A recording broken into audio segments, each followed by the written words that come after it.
द्वारकाधीश ने कहा प्रभु हमें भी चाहिए, दोगे? मांगो क्या चाहिए? बोले पहले वचन दो। ऐसे नहीं मांगेंगे, पहले वचन दो। जरासंध ने कहा दिया। एक बार नहीं 3 बार कहो दिया दिया दिया। जरासंध ने कहा हाँ दिया, हाँ दिया, हाँ दिया।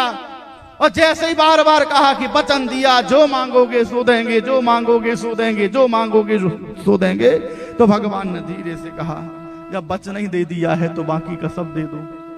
क्या दे दो? ये तुम नो दे ही राजेंद्र मन्यते और ध्यार्थ बनो वयोम प्राप्ता राजन्यानान कांक्षिणः। महाराज हम तुमसे धन संपत्ति वैभव नहीं चाहते। क्या चाहते हो? हम तुमसे युद्ध करना चाहते हैं। जरासंध ने कहा तुम ब्राह्मण नहीं हो, ब्राह्मण कभी युद्ध करने के लिए आगे नहीं बढ़ेगा। तुम कौन हो बताओ, कौन हो तुम बताओ। और जैसे भगवान हंसे, हंसे में मैंने कल कहा था ना, भगवान की हंसी में 2 ही काम होते, या तो फंसते या फंसाते, या तो फंसते हैं या फंसाते हैं। रुक्मणी को लेने के लिए गए, परमात्मा ने मंत्री संतरी को फंसाया। यहाँ पांडवों के कार्य के लिए आए, अपने आप को फंसाया। परमात्मा हंस गए, और जैसे परमात्मा हंसे परिणाम क्या हुआ? जरासंध ने कहा मैंने तुमको कहीं देखा है। भगवान ने कहा देखा होगा। जरासंध ने कहा कहां देखा है महाराज, याद करो। जरासंध ने कहा मुझे याद नहीं आ रही है। बोले मैं आपका पुराना, मैं आपका पुराना। पुराने तो हो पर कौन हो? शत्रु। मैं आपका पुराना शत्रु द्वारकाधीश।